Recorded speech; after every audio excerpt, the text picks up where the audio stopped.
नमस्कार, आप देख रहे हैं टीवी 27 न्यूज और मैं हूं आपके साथ साक्षी पांडे। 21 जून को होने जा रही नीट परीक्षा को लेकर इस बार सरकार किसी भी तरह की चूक के मूड में बिल्कुल नहीं दिख रही है। पिछले विवादों की कड़वी यादों के बाद से सुरक्षा व्यवस्था अभूतपूर्व है। प्रश्न पत्रों को परीक्षा केंद्र तक पहुंचाने के लिए पुलिस की जगह सीआरपीएफ की मदद ली जा रही है।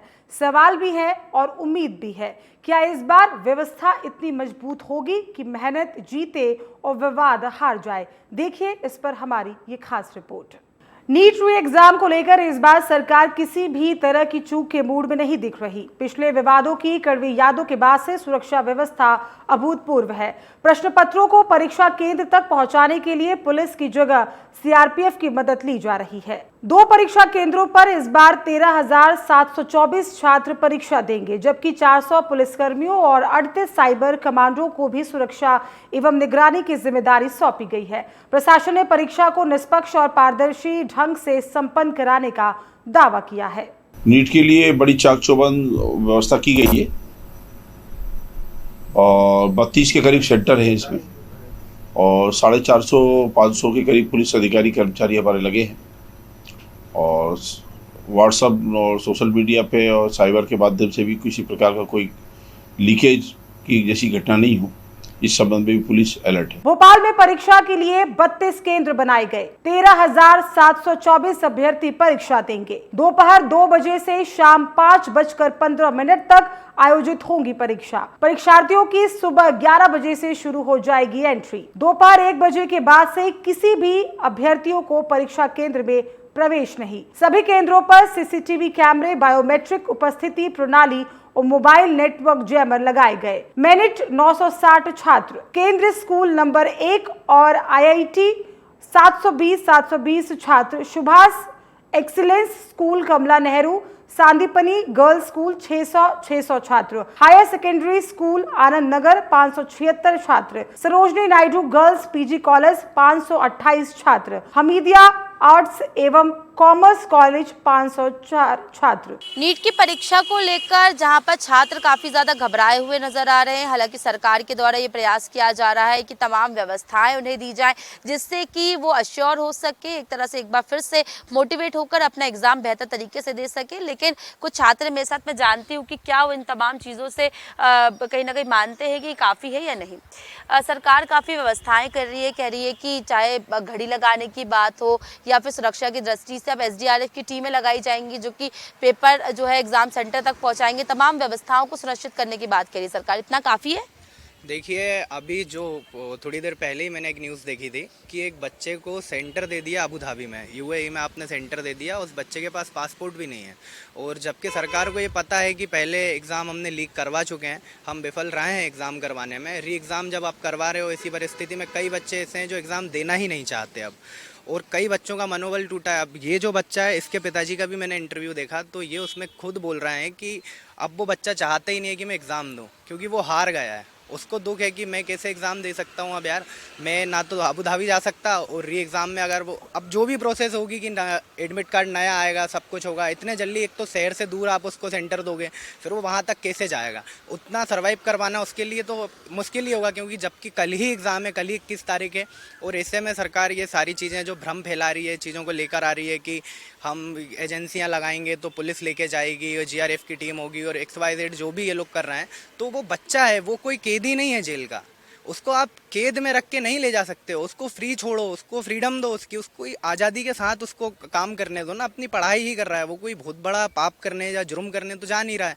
अब आपने पहले तो सेंटर बाहर ऐसा दे दिया है, तो एक बच्चे की बात नहीं है ये, ऐसे पता नहीं कितने बच्चे हैं जो सुसाइड कर चुके हैं। एग्ज़ाम लीक हुआ, पेपर लीक हुआ, उसके बाद 16 बच्चों ने तो सुसाइड ही कर लिया, खुद को ख़त्म कर लिया। अब उसके बाद उनके पास बचा क्या आगे करने के लिए? तो ये सरकार की गलती है, पूरा सिस्टम ही इतना गलत है कि ये लोग पहले सेंटर ही इतनी दूर दे रहे हैं कि बच्चे कैसे वहाँ तक पहुँचेंगे। कह तो रहे हैं कि बस की सेवा देंगे, हमको छोड़ के आएंगे।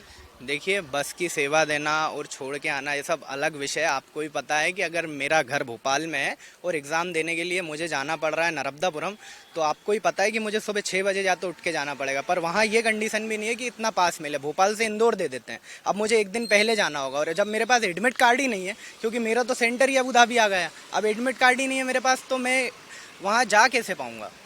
बहुत अच्छी अच्छी बात आपने कही है, कहीं ना कहीं समस्या आप लोगों को हो रही है, घबराहट है क्योंकि परीक्षा तो दोबारा देनी पड़ रही है। कई बच्चे तो जो एग्जाम दे चुके थे, अच्छे नंबर आए थे लेकिन अब नहीं आ रहे, तो घबराहट कहीं ना कहीं है क्या?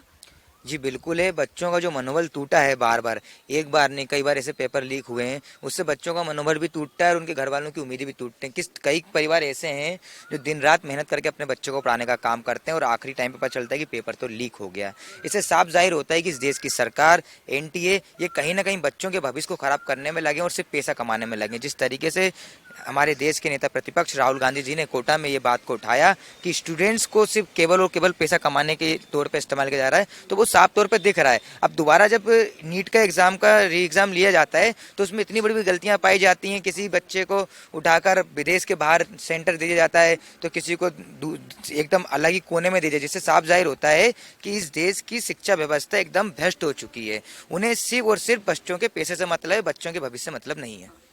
ये बात कही जा रही है कि एग्जाम दोबारा हो रहे हैं, लेकिन लगभग 500 से ज़्यादा, 550 से ज़्यादा बच्चे ऐसे हैं जो दोबारा पेपर ही नहीं दे रहे हैं। उन्होंने फॉर्म ही नहीं भरा दोबारा, यानी कि रीनीट का फॉर्म तक नहीं भरा उन्होंने। और संख्या भी अब काफ़ी ज़्यादा कम हो रही है। जो पेपर दे रहे थे बच्चे नीट का, उनकी भी संख्या में काफ़ी ज़्यादा तैयारी करने वाले में भी गिरावट आई। क्यों आ रही है गिरावट? मेरा ये मानना है इस चीज़ के ऊपर कि आप अगर पेपर लीक तो चलिए ठीक है हो रहा है, पर अगर आप एग्ज़ाम स्कूल के बाहर, अगर सेंटर के बाहर अगर आप इतनी सिक्योरिटी रख रहे हैं, आप कड़ा तक नहीं पहनने जा रहे, कलावा तक नहीं पहन के जाने दे रहे हैं, तो आप थोड़ा सा पेपर के ऊपर भी ध्यान दीजिए ताकि वो लीक ना हो और बच्चे सुसाइड ना करें। और मैं बस इसके नहीं, मतलब बहुत अच्छी बात कही आपने कि यानी कि जो बच्चों की चीटिंग वो ना करे, इस पे ध्यान दे रहे हैं, लेकिन पेपर लीक में तो चीटिंग तो वही हो रही है। चीटिंग तो वही हो रही है ना। अब बच्चे का, भैया ने जैसी अभी बात बोली थी कि बच्चे का सेंटर ही उनने बाहर फेंक दिया, तो अब वो बच्चा कैसे जाएगा? उसकी तो पूरी उम्मीद ही टूट चुकी है ना एक, कि अब मैं पेपर कहाँ से दूंगा। अब उसका सारी चीज़ें तो खत्म हो जाएगी ना। क्या कहना चाहोगे आप? तैयारियां सरकार ने काफ़ी कर ली हैं, बच्चों को कह रहे हैं आप घबराओ मत, हमने पूरी तैयारियां की हुई हैं। आप कैसे मान रहे हैं कि संतुष्ट है तैयारियों से? मैम एक्चुअली होता ये है कि जैसे हम मिडिल क्लास फैमिली से बिलोंग करते हैं। अब अगर आप एक साल पूरा बर्बाद होता है या लाइफ पर किसी की बर्बाद होती है, जैसे भैया ने बताया कि अभी 16 बच्चों ने डेथ कर लिया, सुसाइड कर लिया है, तो इस व्यवस्था को कैसे ठीक करेंगे? व्यवस्थाओं को ठीक करने की ज़रूरत है। हालांकि वो कह रहे हैं कि हमने तमाम व्यवस्थाएं कर ली हैं, कोई घबराने की बात नहीं, हम पूरी तरीके से तैयार हैं, बच्चे तैयार हैं और जो है एग्ज़ाम जो है वो कराया जाएगा और अच्छे तरीके से होगा, ये अश्योर कर रही है सरकार।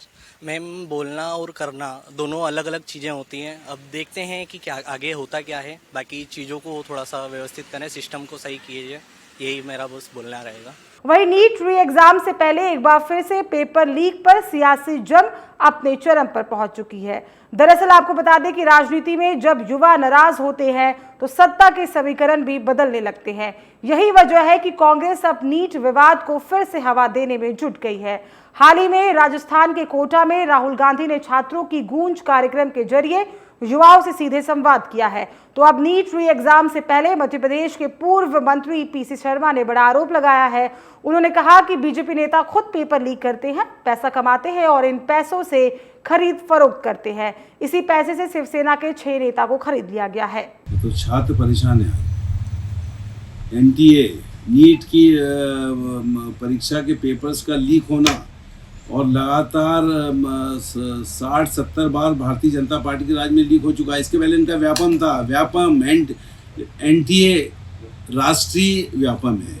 अगर ये व्यापम पे सही माने में अगर कार्रवाई हो जाती, लोग जेल चले जाते, फांसी भी चढ़ा देते, तो ये लीक नहीं होता। और रोज अभी 11-12 कल फिर इंदौर के अंदर एक बच्ची ने सुसाइड किया है, क्योंकि इनकी तैयारियों का एडवांटेज इनको नहीं मिल पा रहा है। और एक बार तैयारी करता है, अगर लीक हो जाए और परीक्षा कैंसिल हो जाए, दूसरी बार वो तैयारी नहीं रहती। तो ये सब ये गूंज इस बात की कि ये छात्र जो रोजगार चाहते हैं, ये छात्र जो पढ़ना चाहते हैं, इनकी गूंज पूरे प्रदेश में और देश में फैले, इस बात का एरिया। नीट की परीक्षा है, देखते हैं, भगवान से प्रार्थना कर रहे हैं कि नीट क्लियर, नीट हो, मतलब ये बगैर लीक के नीट हो, यही प्रार्थना है। नहीं तो भारतीय जनता पार्टी के राज में आखिरी मोमेंट तक कोई भरोसा नहीं। इधर बीजेपी भी इस बार कोई जोखिम लेने के मूड में नहीं है, क्योंकि उसे भी एहसास है कि पेपर लीक की घटनाओं ने युवाओं के बीच सरकार की छवि को नुकसान पहुंचाया है। यही वजह है कि नीट री एग्जाम को पूरी तरह से सुरक्षित बनाने के लिए अभूतपूर्व इंतजाम किए गए हैं। परीक्षा सामग्री की सुरक्षा निगरानी में एयरफोर्स की मदद ली गई है। डिजिटल माध्यमों के दुरुपयोग पर सख्ती दिखाई गई है। बीजेपी का दावा है कि इस बार परीक्षा प्रक्रिया पूरी तरह से पारदर्शी और सुरक्षित रहेगी। मुख्यमंत्री जी ने भी कहा है केंद्र की सरकार और राज्य की सरकार कटिबद्ध है हर तरह के एग्जाम को पारदर्शी तरीके से आयोजित करने। सिस्टम को सही करने की बात जो है वो कही जा रही है। आप लोग कैसे इसको देखते हैं कि बच्चों को तो उन्होंने कह दिया कि आप लोअर टी शर्ट पहन के आएंगे, बगैर पॉकेट वाले कपड़े पहनिए, जो भी इलेक्ट्रिक गैजेट्स है उनको नहीं ले जा सकते। कई जो बाउंडेशंस है वो लगाई गई। ये बाउंडेशंस काफ़ी समय से लग रही है बच्चों को, जैसे आपने भी बताया कि किस तरह से ट्रीट किया जा रहा है, बंदी बनाने जैसा। तो मान रहे हैं कि पेपर में इतनी अगर व्यवस्थाएं कर लेते तो ये गड़बड़ी होती ही ना। अब कचरा घर में पड़ा है पर साफ करनी है रोड हमें जाके। पहले अपना घर तो साफ करो। वो बच्चे का दिमाग है, उसको पता है, उसके पास इतना टैलेंट है, वो अपना खुद करना जानता है, उसे कैसे सिक्योरिटी में आना है, क्या करना है। और अगर ये बच्चे चीटिंग करना जानते ना तो सुसाइड नहीं करते। ये बच्चों को अगर चीटिंग करनी आ रही होती ना तो ये 2-2, 4-4 साल तक तैयारी केवल एक एग्जाम की नहीं कर रहे होते। सरकार खुद अपने आप पे ध्यान दे कि हम बच्चों के साथ गलत कर रहे हैं, पर उस गलती को नहीं मानते हुए हम उन बच्चों पे ही ये ब्लेम भी ठोक दें कि हम आपको इतनी सिक्योरिटी में लाएंगे, ये करेंगे, वो करेंगे। अरे उसका मनोबल आपको क्यों तोड़ना है? मजबूत है वो बच्चा, जब भी तो 3 साल 4 साल से वो तैयारी कर रहा है, बार बार एग्जाम दे रहा है, मार्क्स कम आते हैं, कॉलेज नहीं मिल पाता है, फिर तैयारी करता है, दूर रह रहे कि अपने घर से दूर रहता है, कैसे मैनेज करता है ये एक बच्चा जानता है। उसके ऊपर इतना प्रेशर और इतना दबाव अगर आप बना देंगे तो उसका केवल मनोबल ही कमज़ोर होगा ना। मनोबल कमजोर होगा। इसी के साथ अगर हमें देखने को मिलता है आप लोग इतने लंबे समय तक तैयारी करते हो पेपर की, और इसके बाद इस तरह की जब चीज़ें होती हैं, लगभग 2 से 3 साल हो गए लगातार पेपर लीक हो रहा है, छात्र अब कम होते जा रहे हैं नीट की तैयारी करने वाले, ऐसा क्यों हो रहा है? ऐसा इसलिए हो रहा है क्योंकि छात्रों को इस सरकार पे भरोसा ही नहीं रहा है। क्योंकि कई बार पेपर लीक होने के बावजूद भी कोई भी सरकार की तरफ से नैतिक जिम्मेदारी लेने के लिए आगे नहीं आता है। बस ये वादा कर दिया जाता है कि अगली बार ऐसा नहीं होगा, लेकिन अगली बार जब एग्जाम होता है तो फिर से सिस्टम फेल हो जाता है और छात्रों का भविष्य खराब होता है। जो बच्चे मरे हैं 15-16 लोग हमने सुना है कि खुदकुशी कर ली। अभी हाल ही में कल ही एक बच्ची ने 3 मंजिल से कूद के सुसाइड करी है। तो आखिर ये सुसाइड है या एक न एक तरीके से मर्डर किया जा रहा है? और जो मर्डर करने वाले जो लोग हैं कौन है ये? मैं तो साफ तौर पे कहूँगा कि कहीं ना कहीं इसमें शिक्षा मंत्री की गलती है और ये बच्चों की खुदकुशी नहीं है, हत्या की जा रही है उनका। क्योंकि अगर आप एजुकेशन प्राप्त करने करोगे तो आप सरकार से सवाल करोगे, इसलिए सरकार चाहती है कि बच्चे एजुकेशन ही प्राप्त ना करें, इसलिए बार बार उनके मनोबल तोड़ने के लिए पेपर लीक किया जा रहा है। अगर ऐसे ही चलता रहेगा तो डॉक्टर्स कैसे मिलेंगे? आने वाला भविष्य कैसा होने वाला है? आने वाला भविष्य तो बस ऐसा होने वाला है कि आप घर में रह के आपका ही खुद का मतलब मर जाओगे। आप डॉक्टर ही नहीं मिलेंगे जब तक पेपर लीक होते रहेंगे। जब तक ये सिस्टम सही नहीं होगा जब तक डॉक्टर भी नहीं मिल पाएंगे आपको। और बच्चे जितने सुसाइड कर रहे हैं, हो रही है ये सारी चीज़ें, तो इनको तो सिस्टम को सही करना ही पड़ेगा। सरकार के लिए हम तो स्पेशल ट्रेनें भी चला रहे हैं ताकि नीट में किसी भी तरह की बच्चों को दिक्कत ना आए। तो आप कहीं भी जाना चाहते तो आप स्पेशल ट्रेनें हैं जिनके माध्यम से आप अलग जो सेंटर्स अगर आपके पड़े तो वहाँ भी जा सकते हो। यानी कि सरकार तो पूरी तरीके से बच्चों को अश्योर करने का प्रयास कर रही है कि हम गलती दोबारा नहीं दोहराएंगे, लेकिन बच्चे इससे मानने को तैयार हैं। मैम एक्चुअली होता ये है, अगर जैसे मैं सेंटर की बात करूँ, जैसे मेरा घर भोपाल में, अगर मेरा 8 से 10 किलोमीटर अगर सेंटर आता है तो मैं जा सकता हूँ 2-3 घंटे पहले प्रिपेयर होके। बट अगर दूर जाना पड़ता है तो मुझे एक दिन पहले जाना पड़ता है, मेरे को रूम रेंट से लेना पड़ता है, XYZ जो भी चीज़ें होती है। अब हम मिडिल क्लास फैमिली से अगर बिलोंग करते हैं तो इतना नहीं हो पाता है मैम। अगर बात करें हम पेपर लीक की तो कितनी बार हम सर्वाइव कर पाएंगे? एक बार ट्रस्ट जो होता है वो टूटते जाता है, फिर ऐसी चीज़ें होती है। बच्चों का ट्रस्ट जीतने के लिए सरकार तमाम हथकंडे अपना रही है, लेकिन बच्चों का ट्रस्ट वापस सरकार पे बिल्ड हो पाएगा या नहीं? नहीं मैम, इतनी आसानी से नहीं हो पाएगा, क्योंकि भरोसा जो होता है एक बार होता है, फिर बार बार धीरे धीरे करके पूरा टूट जाता है और फिर एक बार फिर भरोसा होता ही नहीं है। कुल मिलाकर नीट अब सिर्फ एक परीक्षा नहीं बल्कि युवाओं के भरोसे की लड़ाई बन चुकी है। एक तरफ जहां छात्र नाराज है, कांग्रेस उस नाराजगी को राजनीतिक समर्थन में बदलना चाहती है, जबकि बीजेपी उसे भरोसा को दोबारा हासिल करना चाहती है। एक तरफ युवाओं के गुस्से का मुद्दा बनाना, वहीं दूसरी तरफ व्यवस्था पर उनका विश्वास लौटाने की कवायद तेज हो चुकी है। ऐसे में सवाल सिर्फ यही है कि युवा वोट बैंक का है जो आने वाले वर्षों में देश की राजनीति की दिशा तय करेगा। 21 जून को नीट की परीक्षा जो है होने जा रही है। राजधानी भोपाल के 32 केंद्रों में ये परीक्षा होगी और इसके लिए राजधानी के तमाम जो सेंटर्स हैं उन पर पूरी तैयारियां की जा रही हैं। यहाँ पर मॉक ड्रिल के माध्यम से कहीं ना कहीं व्यवस्थाएं की जाएंगी। प्रयास ये किया जाएगा कि जो गलतियां पूर्व में हो चुकी हैं उन्हें दोबारा जो है ना दोहराया जाए। आप देखेंगे यहाँ पर जो स्कूल है यहाँ पर पूरे स्टाफ को बुला लिया गया है। तमाम व्यवस्थाएं जो है वो कराई जा रही हैं। व्यवस्थाएं पूरी तरीके से चुस्त दुरुस्त हो, इसका पूरी तरीके से ध्यान रखा जा रहा है। इसके लिए अगर हम बात करें तो जो केंद्रीय रिजर्व पुलिस है उस बल का पूरी तरीके से प्रयास किया जाएगा। जो प्रश्न पत्र है उसे पहुंचाने के लिए भी केंद्रीय रिजर्व पुलिस बल जो है उसकी सहायता जो है ली जाएगी। इसी के साथ यदि हम बात करें तो हमें देखने को मिला कि नीट परीक्षा 2026 की तैयारियों को लेकर भोपाल कलेक्टर ने भी बैठक ली थी और इसी के साथ जिस तरह से पेपर लीक मामले को लेकर जहां पर विवाद देखने को मिला था, तो ऐसे में परिवहन की जो जिम्मेदारी है वो पुलिस के बजाय इस बार सीआरपीएफ के हाथों में दे दी गई है। साथ ही साथ मॉक ड्रिल जो है वो किया जा रहा है। जैसे कि मुख्यमंत्री डॉक्टर मोहन यादव ने भी इस बात को कहा था कि किस तरह से मॉक ड्रिल के अगर बात की जाए तो व्यवस्थाओं का जायजा लिया जाए। पुलिस पूरी तरीके से पुलिस प्रशासन जो है वो तैनात तो रहे, लेकिन इसी के साथ पूरी तैयारियां भी करे तो उसका भी ध्यान दिया जा रहा है।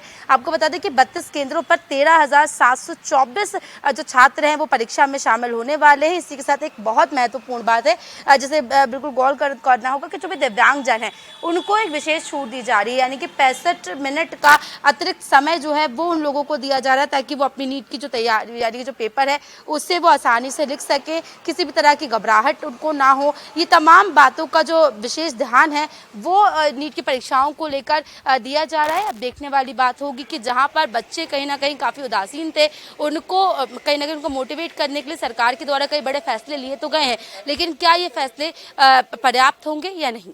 कैमरा पर्सन इरफान के साथ दीपक श्रीवास्तव, TV27 न्यूज़ भोपाल। और फिलहाल के लिए बस इतना ही। हमें दीजिए इजाजत। देश दुनिया की खबरों के लिए देखते रहिए TV27 न्यूज़। नमस्कार।